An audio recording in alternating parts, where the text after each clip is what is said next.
आप अब माशाल्लाह प्रोड्यूसर भी हैं, अपना प्रोडक्शन हाउस भी है।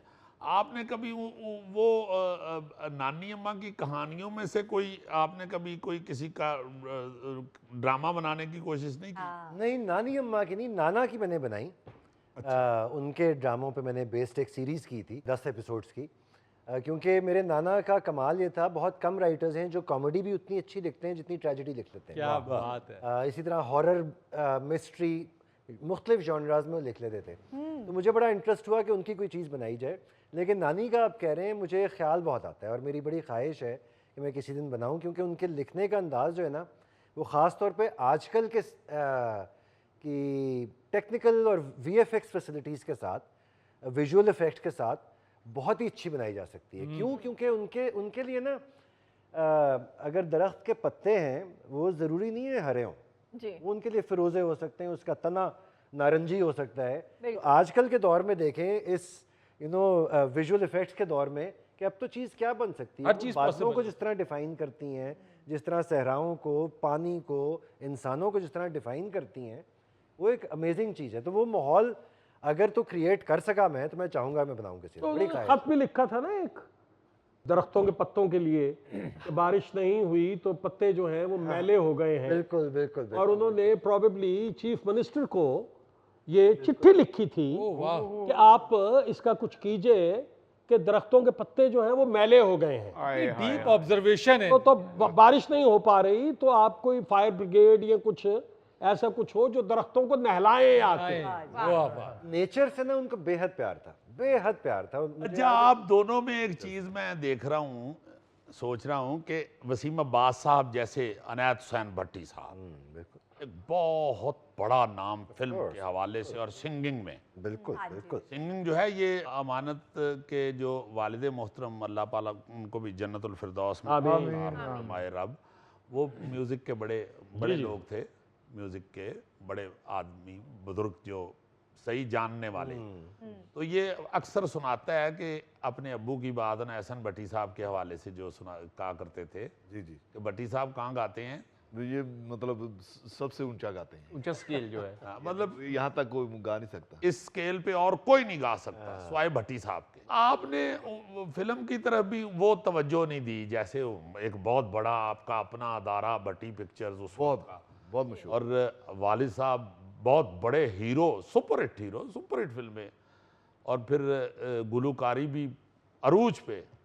आपने आगे थिएटर से शुरू किया और फिल्म टेलीविजन किया। अली ताहिर साहब के जो भाई हैं वो अमेरिका में जाके काम कर रहे हैं, और नईम ताहिर साहब ने भी जो काम किए वो बिल्कुल मुनफरद। आप दोनों ने अपने अपने बुजुर्गों से हट के अपना अपना रास्ता चुना। तो ये आपको ज़हन में नहीं कभी आया, अली साहब, आपको ज़हन में नहीं कभी आया कि मैं भी अमेरिका जाता और वहाँ जाके फरहान साहब के साथ उधर काम करूँ? बिल्कुल भी नहीं। मुझे अमेरिका जाके रहना मेरे लिए मुमकिन ही नहीं है। मैं बड़ा देसी आदमी हूँ हिसाब से, दिल से ना। नहीं, वैसे तो वो भी देसी ही हैं पूरे। और दूसरे, मुझे ना ये फैसिनेशन कि वो हॉलीवुड में काम कर रहे हैं, मैं भी वहाँ पहुँच जाऊँ, मुझे कभी भी वो चीज़ कोई ऐसी नहीं लगी कि मेरे लिए वो जगह है। मेरा तो एक क्रेडिट है जो शायद किसी और अदाकार का ना हो। आपने फिल्म के हवाले से बात की ना जी, मैंने 19 फिल्में की हैं जी बिल्कुल, और 19 में से अल्हम्दुलिल्लाह मैंने 18 फ्लॉप फिल्में की। 19 में से 18 फ्लॉप फिल्में, और बखुदा आप यकीन करें कि जब कोई प्रोड्यूसर मुझे साइन करने आता था, अच्छा, तो 10 मिनट तो मेरी समझ में यही नहीं आता था कि ये आया क्यों है।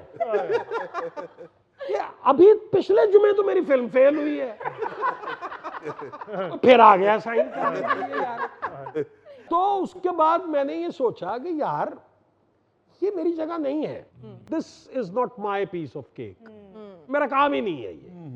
मुझे मिनी स्क्रीन जो है ये मेरे साथ वफा कर रही है, प्यार कर रही है।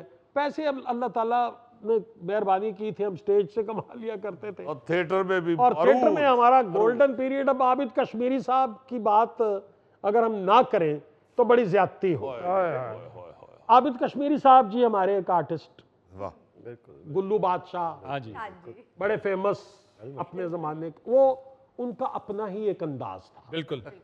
सुहेल साहब का प्ले था गुजरांवाला में, तो आई रिमेंबर कि सर्दियों के दिन थे, तो हम रोज, मैं और आबिद, हम दोनों थे उस प्ले में। राइट।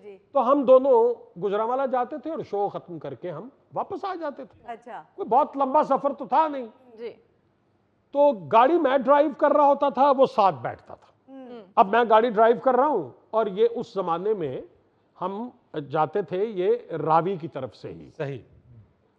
तो एक उनकी तबीयत में ना जी एक एंगर था, लेकिन वो था सिर्फ एंगर।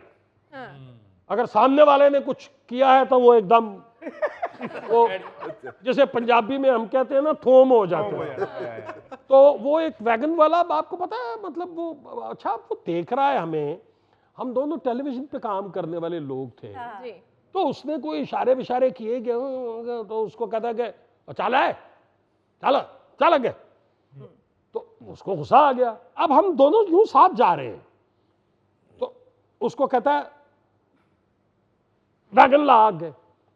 उसने जाके वैगन आगे खड़ी कर ली। अच्छा। तो मेरी तरफ देख के कहता है, उन्होंने तो खड़ी ही कर ली।